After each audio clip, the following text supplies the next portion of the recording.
Hi, my name is Jaime Clarke, and I am the founder and CEO of Survival Swim Lessons and the Survival Swim app, which is a swim lesson app. And my mission is to save lives, and I am here to talk to all of you and hopefully inspire you with what you are doing with the self-rescue teaching. I feel that it is so important, and I want to thank you all for helping save lives, because that is my mission, and that's what you're doing. You're saving lives. And I want to thank you all at your swim school, Plaváček, and I want to thank you all for what you do and for contacting me and for us being able to save lives together and hopefully inspire everyone to know the importance of learning to swim and self-rescue. So I'm gonna ask your questions or answer your questions that you have asked me to give you some inspiration.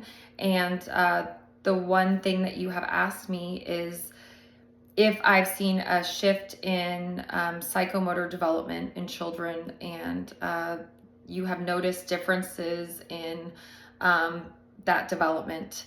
And I will tell you, I've noticed the differences, and I know, and I try to tell my parents that every child's different. I can't say that one is gonna learn the same as the other, which is, every person is different. We are all different. We all learn differently. And I even have education that I teach kindness to, and I have to be aware that everyone learns differently. And so we have to try to teach the same thing in different ways to try to reach every learner. And so, but with teaching swim lessons, we teach the same technique. The only thing is sometimes we will either go faster or slower. We teach to the learner. So if a child is learning the techniques faster, we keep moving, and we will even start teaching strokes at a very young age. If we have children that are learning a little slower or need the repetition more and more to be able to stick that type of technique, for them to be able to, I say almost treat it as a natural type of technique, which is an autonomic stage in psychomotor development, is where it becomes automatic. They don't have to think about it. So that's what we want. But some children need more of the repetition and the consistency than others. Every child is different, and that's okay. And we explain that to the parents, and we try to explain to practice, because especially from ages 0 to 3 years, they need the repetition for it to stick. And I have found, with my background in counseling psychology, marriage family therapy, and child development, that we use a lot of the psychology of the psychomotor development with our lessons to be able to teach effective self-rescue techniques. And we have also found that that the more parents can actually practice with a child, the more it will become an automatic stage. And then they won't forget it, just like riding a bike or learning how to use the restroom. I mean, those are the things that you teach, the bathroom, you teach those things at the early stages, so it becomes natural for them. The earlier you can teach, the better. A child's brain is developed anywhere from 80 to 90% by the age of 3. So they're just like a sponge, and they're soaking all of it in. And that is why we go to school very early in our ages, because it's a lot easier to learn things that will stick and that will become part of who we are in our older age. It's harder to learn something when you are older. And that's why it's a lot harder to teach swim lessons to children above 3 and adults, because in the psychomotor development, you have different stages where there's the cognitive stage, which is where the learner thinks about each movement before attempting it. And that would be more in an adult stage. We have to think about it more to be able to do it. Children do not. They just do it. It's so much easier for them. And that's why teaching them young is so important. It becomes natural to them. They don't think about it. They just do it. And then the associative stage, which is they spend time thinking about it, but it's not permanent part of their brain yet. So that's where they're thinking about it, but it's not becoming more natural. And then the autonomic stage is where it becomes a natural movement for them. And ways that you can practice these skills on land, if the family does not have a pool, they can actually be able to use a bathtub, or they can use the land. And so for the youngers would be rolling over, right, on land, or teaching them to lay on their back. I did have some parents that would tell me their children did not even like getting their diaper changed, laying on their back. So that would be where you can practice and maybe sing to them or do something to try to get them just laying on their back and being comfortable on their back.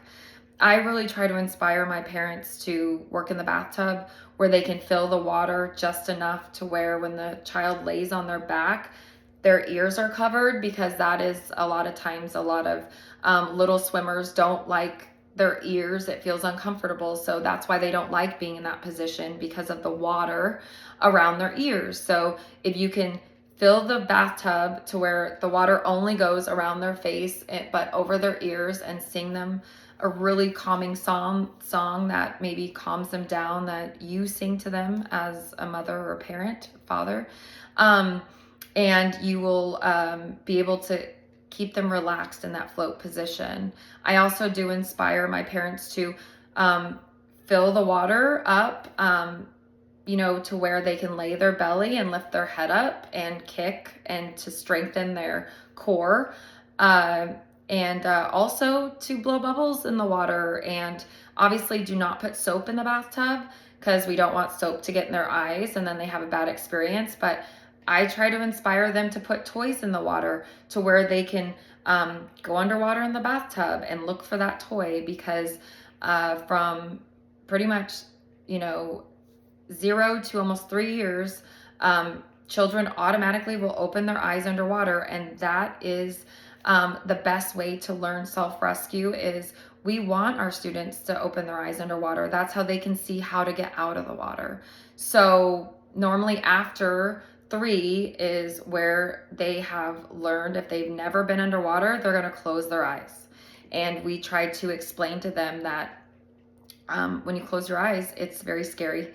And you don't want to walk through your house in the dark. And same thing with the pool. When you fall in, you open your eyes, you look around and see how to get out. And that is something we definitely really hit home and practice with our clients.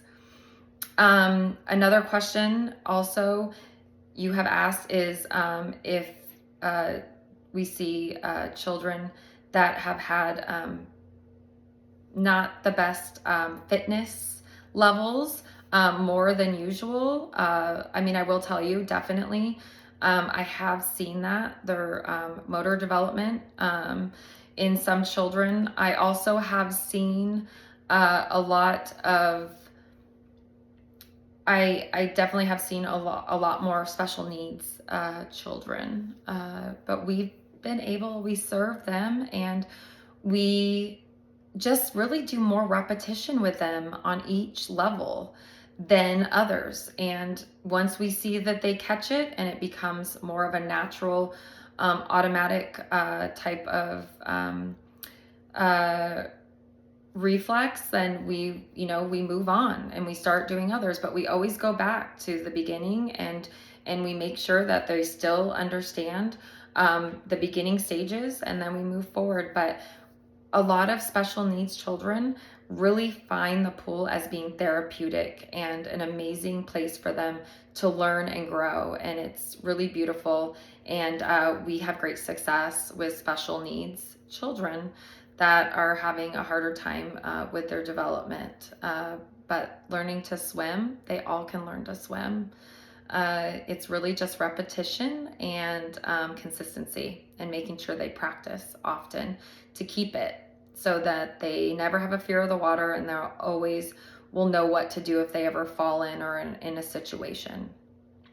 You have also asked for me to answer about putting children underwater before a year. And I actually feel, and I know you have asked me questions about these 3 points of prone position for infants and for little babies. And from what I have found for my 25 years of teaching swim lessons, and also with my background in child development, I've actually found that when children are born, they automatically know how to hold their breath and they know how to kick and swim.